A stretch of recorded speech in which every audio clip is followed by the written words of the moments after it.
ബെന്യാമിന്റെ ആടുജീവിതം ഒരു പുസ്തക വായനയിലൂടെ ഉണ്ടായ ഹരം, അതിന്റെ ദൃശ്യ സാധ്യതകളെ കുറിച്ചുണ്ടായ തന്റെ ഭ്രാന്തമായ ചിന്ത, അതിൽ നിന്നാണ് ഈ സിനിമയിലേക്ക് എത്തുന്നത്. 2008 പ്രസിദ്ധീകരിച്ച ഈ പുസ്തകം 2024 ഒരു സിനിമയാകുമ്പോൾ തനിക്ക് തോന്നുന്നത് ഒരു സിനിമയായല്ലോ എന്ന സന്തോഷമാണ്.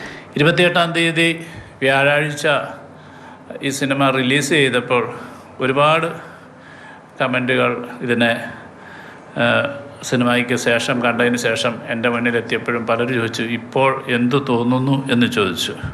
ഞാൻ വളരെ ആത്മാർത്ഥതയോട് പറഞ്ഞു, നിങ്ങൾ വിശ്വസിക്കില്ലായിരിക്കാം, എനിക്ക് തോന്നുന്നത് ഇതൊരു സിനിമയായല്ലോ എന്നുള്ളൊരു സന്തോഷത്തില്ല. സിനിമയിലേക്കുള്ള ബ്ലെസ്സിയുടെ യാത്ര എല്ലാവർക്കും ഒരു പ്രചോദനമാണെന്ന് എഴുത്തുകാരൻ ബെന്യാമിൻ. ആടുജീവിതം സിനിമയാകുന്നു എന്ന് പറഞ്ഞ കാലം മുതൽ നിരവധി വേദികളിൽ ഈ സിനിമയെക്കുറിച്ച് തനിക്ക് സംസാരിക്കേണ്ടി വന്നിട്ടുണ്ട്. വായനാ സമൂഹത്തിന് കൊടുത്ത വാക്ക് സഫലമായിരിക്കുന്നു. സൂചിപ്പിക്കുകയുണ്ടായി, അദ്ദേഹം ഈ സിനിമ വരുന്നതിന് മുമ്പ് അധികമൊന്നും വേദികളിൽ പോയി ഈ സിനിമയെക്കുറിച്ച് സംസാരിച്ചിട്ടേ ഇല്ല എന്ന്. എന്നാൽ ഇത് സിനിമയാക്കുന്നു എന്ന് അറിഞ്ഞ കാലം മുതൽ ഇന്നോളം എല്ലാ വേദികളിലും സിനിമയെക്കുറിച്ച് സംസാരിക്കാൻ വിധിക്കപ്പെട്ട ഒരാളാണ് ഞാൻ.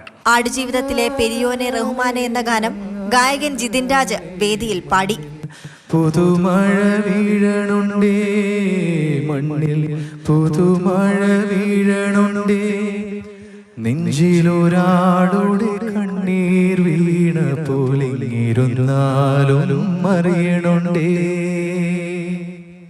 മിണ്ടാമൺതരി വാരിയെടുത്തതിൽ കണ്ടില്ല കണ്ടില്ല നിന്നനവ്, കണ്ടില്ല കണ്ടില്ല നിന്നനവ്,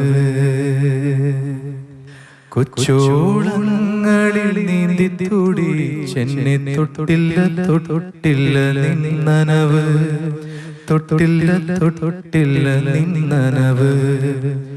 പെരിയോനെ റഹ്മാനെ, പെരിയോനെ റഹീം, പെരിയോനെ റഹ്മാനെ, പെരിയോനെ റഹീം.